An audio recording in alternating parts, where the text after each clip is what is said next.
You've mentioned about mambo ya Raila Odinga na AU, na hiyo ni point moja nataka tukuje tuguzie tukirudi kutoka mapumziko kidogo. We'll go to a short break, then we come back and pick up from there. We talk about the local politics. It's actually not local anymore. It's more of Pan-African agenda of pushing for Raila. Wewe uliza swali yote kwa sababu Mungu alininyima mguu na akanipatia mdomo. So anything you ask. Tunashukuru sana kwamba uko hapa, tunataka kuendelea kuongea na wewe.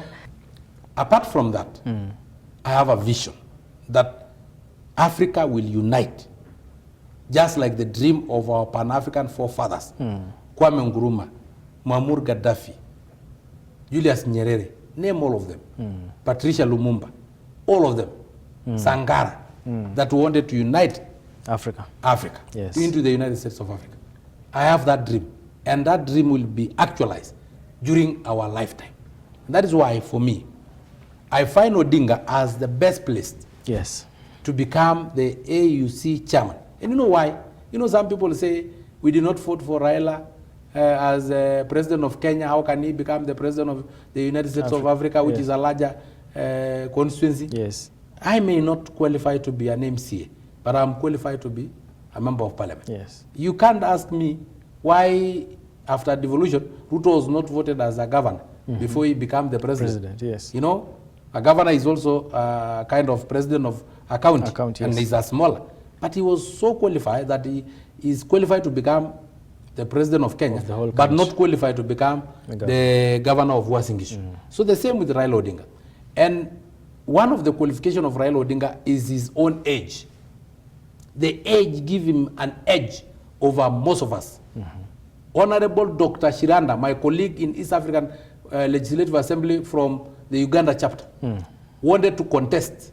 We sat with him at my hotel, Osim Country Lodge, and we convinced him to step down in favor of Raila Odinga. Why? Because Raila Odinga will be a gap between the past, the present, and the future. Yes. Why? Because Raila Odinga, through his age, have dined and discussed and talked and met with our Pan-African forefathers. Yes. Because he's also an octogenarian. Yes. You see, he have met Kwame Nkrumah. He have had an opportunity to meet Muammar Gaddafi. Yes. He had an opportunity to dine with Julius Nyerere. Yes. He had an opportunity to meet Kina Patricia Lumumba. Because of his age, he was born at that time. He knew what their dream were. Their aspirations. He knew what were their aspirations. Yes. Raila Odinga was campaigning last election in 2022. So the younger generation have interacted with Raila Odinga because he was asking for votes from everybody, including younger generation. Yes. So he understands how to hype the emotions of the younger generation, the younger Kenyans, to go into demonstration. So he understands them. He understands the old, he understands the young, he understands some of us who are in the middle age. So this guy is the bridge between the past, the present, and the future. Yes. So Raila Odinga really is qualified. I told Dr. Shiranda, he's not even 35 years because he's still a youth. Yes. My friend, you have read books about Kwame Nkrumah, about Muammar Gaddafi, about Julius Nyerere. Yes. You have only read. There is a person here who have interacted with them. So how do you understand what their aspirations were? Some of the books have been edited until the meaning is lost. And you have just read in history, in primary school or geography. And here is someone. Here is somebody who have from talked that to them, generation, who have heard from their own mouth of what were their aspirations. And ours was to carry those aspirations. The only person, the only soul alive who can carry the aspiration of our Pan-African forefathers of uniting Africa into the United States of Africa is none other than His Excellency, the Right Honorable Raila Amolo Odinga, aka Agwambo. Mimi sioni mwingine na sina tashwishi naye, and that is why I'll use all my energy to campaign for him. And in God's holy name, he will actually be the chairman of African Union Commission come next year. And again, that one will also solve our 2027 political equation. But it is the truth. It is a tactical support. But it's the truth. Yes. I've given you his qualification. So I'm supporting him because of his qualification. So you are not advancing... But also again, if my 2027 political equation is solved positively and timely, so why don't I just... the trouble. It saved me the trouble. Yes. You can imagine, this guy called Raila Odinga, he disturbed Moi until he was given something called a maja. You can give it whatever name you want. But the fact is that he benefited. He became the Secretary General of KANU and a minister. Yes. He also disturbed Kibaki in one way or the other until he forced something called a coalition government. He was given the prime minister position. And then again, I don't know how he messed up with Uhuru until he was given something called handshake. You can name it Maja, coalition, handshake, or whatever you call it. And then he became the chairman of infrastructure in all of Africa. Yes. Now again, he's also dealing with us. Yes. He's also dealing with us. And very soon he'll become the chairman of African Union Commission. This is somebody with who can survive any storm. Yes. So for me, I think if we were able to deal with him in 2022, together with William Ruto, together with Uhuru Kenyatta, yes. That force of Raila Odinga and Uhuru Kenyatta, and we were able to withstand it as the UDA and Kenya Kwanza and Takatanga Brigade. You can imagine when he's out of the picture and Uhuru, the constitution bar him from contesting, and then we are left with the likes of Kalonzo and Eugene Wamalwa. Unajua ni kama ule mtu ulikuwa umejitayarisha kulima shamba huko na majembe ya ketira. Alafu all of a sudden unapatiwa kakaamba ile ya haru tu. You don't even need the jembes. Yes. Itakuwa ni kukimbia tu vuruga kidogo alafu no contest. Inaenda vizuri. No contest in 2027. Ndio nasema hii support yenye naona mnapatia Raila Odinga. Hii support yenu hii, it is tactical. Ni mapenzi ya kupenda, but the thing is watu wa media, nyinyi ni watu wa kurokota tu mshene na kubadilisha majina na kutengeneza. Nimekuambia mlisema maja, mkasema coalition, mkasema handshake, mkasema whatever. Now give this one another name. Whichever you'll give it, sisi tunakubali. Kwa sababu nyinyi ndio mlipatiana ile mambo ya maja. NDP na KANU. Nyinyi ndio mlileta ile nyingine ya ODM na NAC. Yes. Na NDP na PNU. Yes. Mkasema hii ni maja. Kulikuwa na kulikuwa na NASA, kulikuwa na vitu mingi. So mpatie tu jina yenye mnataka. Lakini sasa mheshimiwa, even as the government, the current government ya Kenya Kwanza supports Raila Odinga from a good place. Yes. Yeah. And by God's grace afaulu. Yes. What do we stand to gain as a country, because tumetuma mtu wetu pale? What do we stand to gain? That is a very good question. Yes.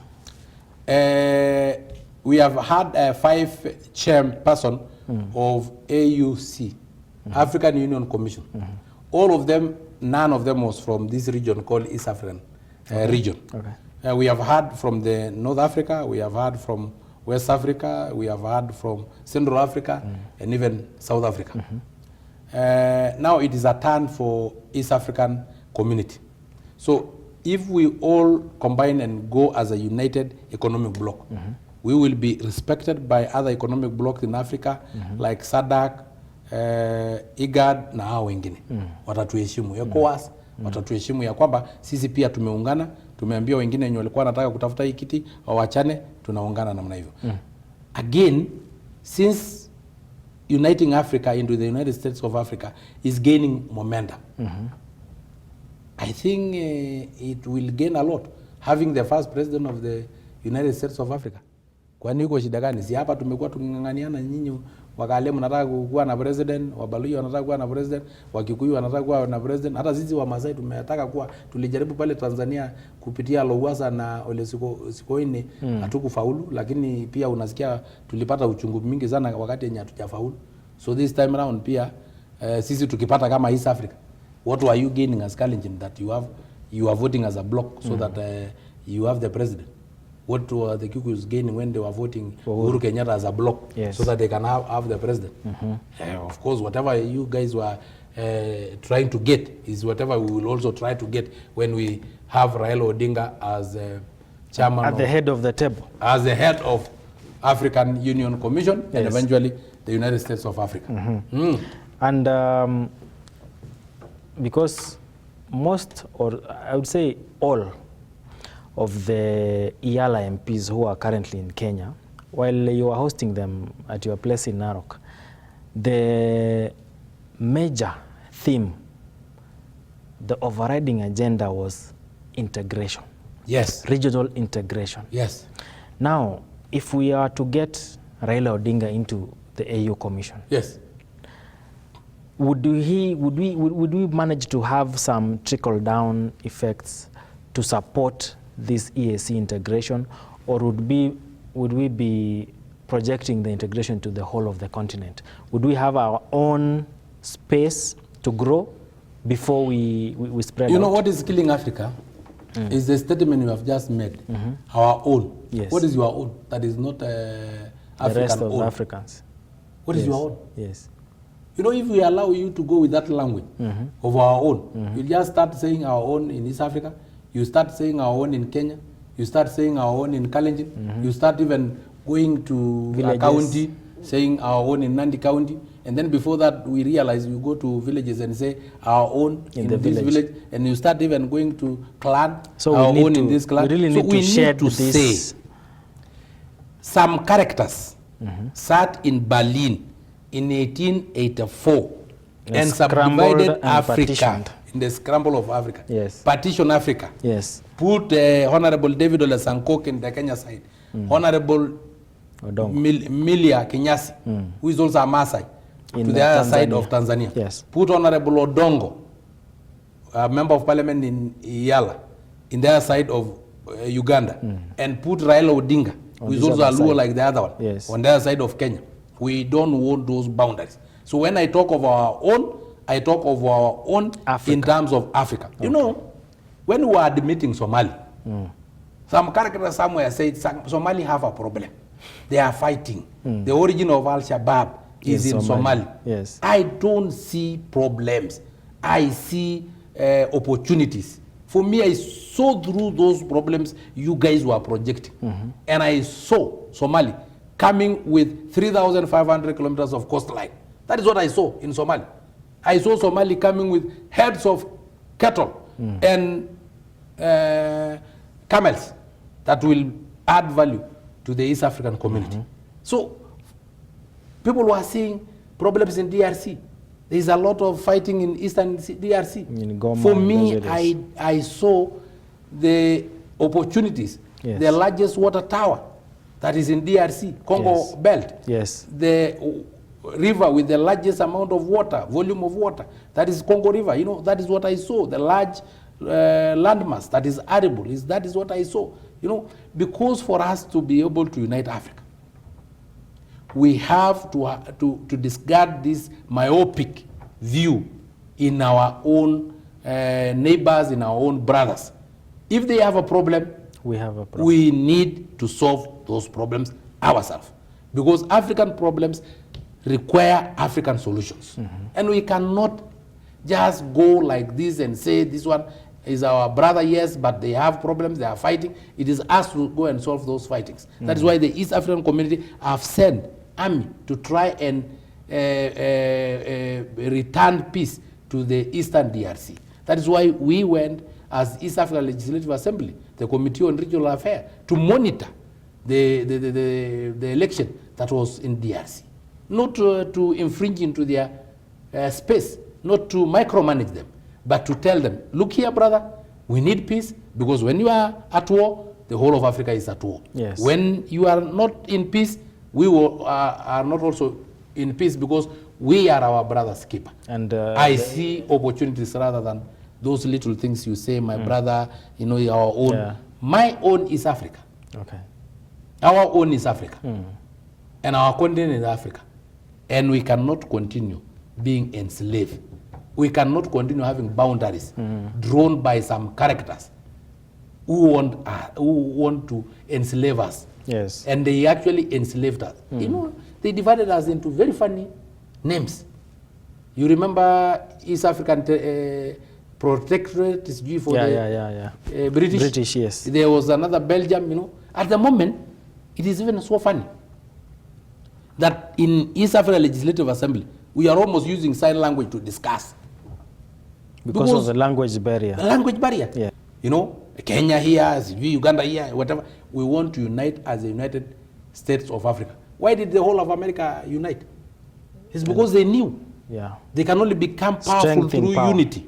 You know, why did the European Union combine? We know there is Spain, there is UK, there is whatever names, Belgium and whatever, but they combine and have a single currency. Even us, we will unite and have the United States of Africa and have a single currency of the African Union, have a single army of the African Union, so that if Kenya have 1 million army officers plus police officers, they send 10% to the African army. Yes. Uganda send another 10%. We become stronger. We have the strongest army. Mheshimiwa, as we wind down, yes, as Kenya Kwanza and those who support Raila Odinga push for his election as the chair of the AU Commission, what does that mean for our local politics now, especially opposition politics? What will happen now once he is declared the winner and he moves to Addis? Who will lead the flock? You know, you are very funny. It's as if you have not been in Kenya and you have not been in this world. Who will lead the flock? Yes. In reference to who will lead the opposition? Yes. You know, the father of Raila Odinga, the late Jaramogi Odinga, was the leader of official opposition party. Yes. Did we ask who led when he was gone? No. Did we lack somebody who will lead after he was gone? But now when you try to look if at we can replace current the president, how difficult is it to replace just an opposition leader? It may not be so. Kina Kalonzo are there, the others are there. You are here. You can also go to the opposition and lead them. No, I'm not a politician. You know, Jomo Kenyatta was here. We replace him as the president of Kenya. It's so easy to replace an opposition leader. It was difficult to replace a president. But you have been able to replace a president. My friend, he was replaced. So Raila Odinga, you think you will not get a replacement? You may be shocked, it will be Babu Owino. Wachana hii kina Kalonzo yenye wanazunguka hapa. You know, in 2018, if you follow my Facebook page, I predicted that Babu Owino will be the first president of Kenya from the Luo Nyanza region. That's what I wanted to ask you when you mentioned Babu Owino, because I saw somewhere you said he will be. And that one is in 2018. Long before and all I said in parliament. And now, Raila is getting out of the way. So there's going to be a the next most popular person at the moment. Yes. From the Luo Nyanza region is Babu Owino. The guy, if you go and contest as the Kisumu governor, Homabay governor, or Siaya governor, you will get those votes like nobody's business. You have been getting votes against all odds in Nairobi. So you can imagine. So anyway, that is another case. So I was just telling you about replacement. But Kalonzo will not replace him. Eugene Amalo will not replace him. Which is the other character? Joho will not replace him. Wajakoya. Wajakoya have a chance, but a minimal one, because of his age and also his way of approaching things. You know, when you keep on saying bangi throughout, and you are a professor, you know, it also not anger well to most of the Kenyans. Maybe a few characters who behave like him. But the only person I know he can replace him is Babu. Yes.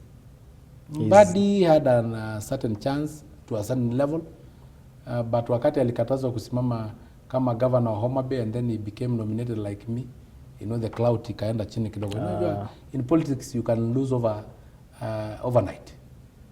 But you know, when I said Babu Owino will become the first president of Kenya from Luo Nyanza, Remember that day Mbadi was the minority leader. Yes, and Kinopio were there, Otieno Omolo were there, James Orengo were there. But why didn't more experienced? Yes, older. But I prophesied, and that prophecy will come to pass. Mheshimiwa